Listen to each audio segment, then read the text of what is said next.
Hello friends, क्या हाल है आपके। मैं आरडीएस आपका एक बार फिर अपने YouTube channel RDS maths operations पे बहुत बहुत स्वागत करता हूँ। और वही बैकग्राउंड म्यूजिक, ढोलक की आपको धुन सुनाई दे रही होगी। घर में फंक्शन है, भैया की शादी है तो आज हल्दी रस्म है। उसके चलते हमने अभी तक कुछ खाया भी नहीं है, ना कोई नहाना धोना हुआ है। तो ये मायने भी नहीं रखता है आपके आरडीएस को कि नहा के धो के या कुछ मेकअप करके ही वीडियो बनाएगा। चलते फिरते भी हम वीडियो बना देते हैं, ठीक है।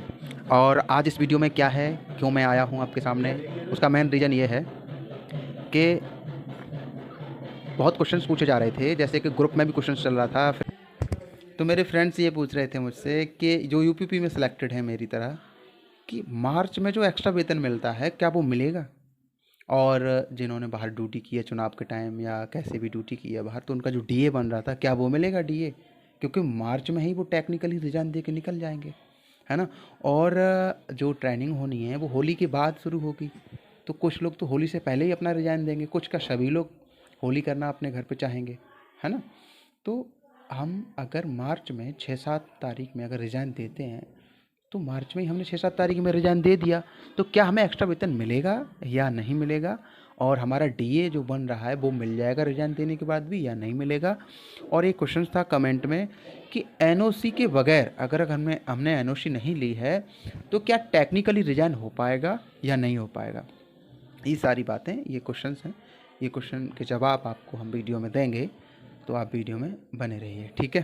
तो पहला क्वेश्चन है, क्या हमको एक्स्ट्रा वेतन मिलेगा या नहीं मिलेगा। तो खुशी की बात है मेरे दोस्तों, एक्स्ट्रा वेतन आपको मिलेगा। आप मार्च में 6-7 तारीख में भी रिजाइन लेके जा रहे हैं तो एक्स्ट्रा वेतन आपको मिलेगा।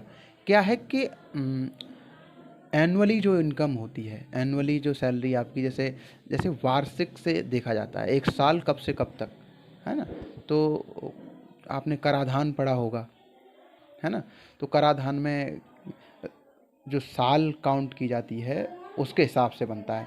तो मार्च में अगर हम 6-7 में चले भी जा रहे हैं, तो मैंने बाबू जो हैं खजांची जो होते हैं उन सर से मैंने बात की थी, जो अकाउंट शाखा में बैठते हैं, उन सर से मैंने बात की थी। तो उन्होंने ये बताया था मुझे कि आपके जितने दिन शॉर्ट रहेंगे, जैसे संडे मिला के, देखो एक्स्ट्रा वेतन क्या है, हमको कोई रियायत में एक्स्ट्रा वेतन नहीं मिलता है, हमारी कोई छुट्टी नहीं होती है।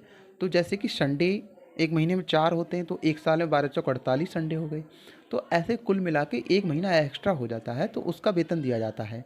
अगर आपका कोई संडे, जैसे कि आपने पहले ही छुट्टी ले ली है, तो मार्च में जो 2-3 दिन शॉर्ट हो करके 2-3 संडे जो रह जाएंगे आपके, वो हटा करके बचा हुआ एक्स्ट्रा वेतन जो होगा वो आपको दे दिया जाएगा, ये उन्होंने बताया था मुझे। और टेंशन लेने की कोई ज़रूरत नहीं है, आपका एक्स्ट्रा वेतन आएगा, सभी का आएगा, ठीक है। और दूसरा क्वेश्चन ये था डीए वाला, तो डीए भी आएगा, डीए भी नहीं रहेगा किसी का, डीए भी आएगा। आपका चाहे 1 लाख 2 लाख 50 हज़ार 10 हज़ार 15 हज़ार जो भी डीए बना है आपका, डीए का मतलब समझ रहे हैं ना आप, बाहर ड्यूटी लगती है हमारी, तो जैसे 480 लेके 390 ऐसे डीए बनता है जो, है ना, तो वो डीए भी मिलेगा, ठीक है। और एक क्वेश्चन ये था फ्रेंड का कि अगर हम एनओसी नहीं लेते हैं तो क्या हम टेक्निकली रिजाइन दे पाएंगे। तो देखिए, अगर आपने एनओसी नहीं ली है तो आप विभाग से पहले ही खुद स्वतः ही कोई मतलब नहीं रखना चाहते हैं, ये आपने दावा कर दिया है। समझने वाली बात है। अगर आपने एनओसी नहीं ली, नन ऑब्जेक्शन सर्टिफिकेट क्या प्रमाणित करता है कि आपके वरिष्ठतम अधिकारी ने आपको अनुमति दी है और वो कहते हैं कि मुझे कोई ऑब्जेक्शन नहीं है, क्योंकि आपके जो वरिष्ठतम अधिकारी जहाँ भी हैं वो आपके डिपार्ट को संबोधित कर रहे हैं, समझ रहे हो ना। तो उनका ये मानना कि हमें कोई ऑब्जेक्शन नहीं है, तो पूरे डिपार्ट को ये मानना होगा कि हमें कोई ऑब्जेक्शन नहीं है, और वो चीज़ आपने नहीं ली। तो आप समझ रहे हैं इस चीज़ को कि आप खुद ही उनसे अलग होना चाह रहे हैं मेरे दोस्तों। तो अगर आपने एनओसी नहीं ली है तो आप टेक्निकली रिजाइन नहीं दे पाओगे, आपको रिजाइन देना पड़ेगा पूर्ण तरीके से, समझ रहे हो, पूर्ण तरीके से। क्योंकि अगर आप देखो, रिजाइन के लिए, एनओसी के लिए पूरी एक फाइल तैयार होती है। आपको क्या लगता है कि वो 1-2 पेज की जो एनओसी मिल जाती है, प्रमाण पत्र सा मिल जाता है, वही काफ़ी है, वही होता है एनओसी। वो तो एक प्रमाणित करने के लिए प्रमाण पत्र है, समझ रहे हो ना आप। किसी चीज़ को प्रमाणित करने के लिए प्रमाण पत्र एक एप्लीकेशन लिख लेते हैं और उसके पीछे बहुत से हम डॉक्यूमेंट लगाते हैं, ऐसी डॉक्यूमेंट की एक फ़ाइल बनती है आपकी एनओसी के लिए। वो फाइल, क्योंकि आपका लेखा जोखा भी तो एकदम क्लोज करके रखना पड़ेगा सीआर के बाबू को कि हाँ आप टेक्निकल रिजाइन पे जा चुके हैं और आप अब विभाग में काम नहीं कर रहे हैं, है ना। तो आपकी फ़ाइल भी तो क्लोज सी करनी पड़ेगी एक प्रकार से। तो एक फ़ाइल बनती है अलग से टेक्निकल रिजाइन के लिए, और वो एनओसी हमें लेना बहुत ज़रूरी होता है, नॉन ऑब्जेक्शन सर्टिफिकेट, क्योंकि वो सर कहते हैं कि हमारे कोई ऑब्जेक्शन नहीं है, आप इस पद पे नियुक्त हुए हो और आपकी नियुक्ति हुई है तो आप वहाँ जा सकते हैं। और ये टेक्निकली रिजाइन डिपार्ट आपको 2 साल की छूट भी देगा और आप आ सकते हैं। फिर से कोई अगर दिक्कत परेशानी फ्यूचर में आती है तो वापस आ सकते हैं विभाग में। इसीलिए होता है, आप अगर एनओसी नहीं लोगे तो टेक्निकली रिजाइन नहीं होगा, आपको पूर्णतः रिजाइन देना पड़ेगा। ये मेरा विचार है और आप अपने विचार भी समझ सकते हैं, किसी से राय ले सकते हैं, अच्छा ही रहता है। जितनी राय लोगे, सलाह लोगे, उतना ज्ञान बढ़ेगा, ठीक है। तो ये चीज़ें थी, तो ये मैंने क्लियर कर दी। और भी जो बातें होंगी वो मैं बताता रहूँगा। और रिज़ाइन प्रोसीजर, मैंने फिर कहा है, मैं रिज़ाइन प्रोसीजर के बारे में बताऊँगा, मैं बात करके ही बताऊँगा।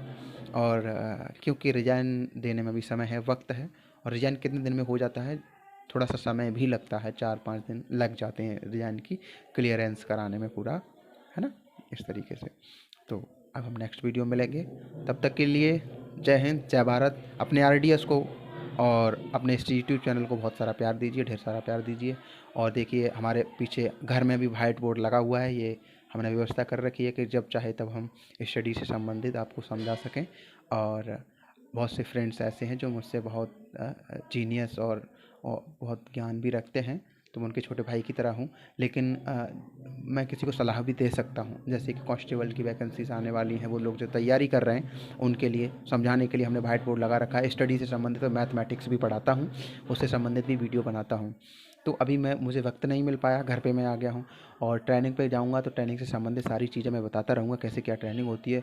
और जो भी तैयारी कर रहे हैं यूपीएसआई की, तो वो भी तैयारी पे लगे रहें। 4-5 महीने की स्टडी काम आती है, अपनी तैयारी करें और आपको नौकरी मिल ही जाएगी। और ट्रेनिंग से संबंधित सभी जानकारी हम देते रहेंगे, है ना। तो आप अनभिज्ञ नहीं रहेंगे किसी चीज़ से। तो ठीक है, फिर हम आपको नेक्स्ट वीडियो में मिलेंगे। तब तक के लिए जय हिंद, जय भारत।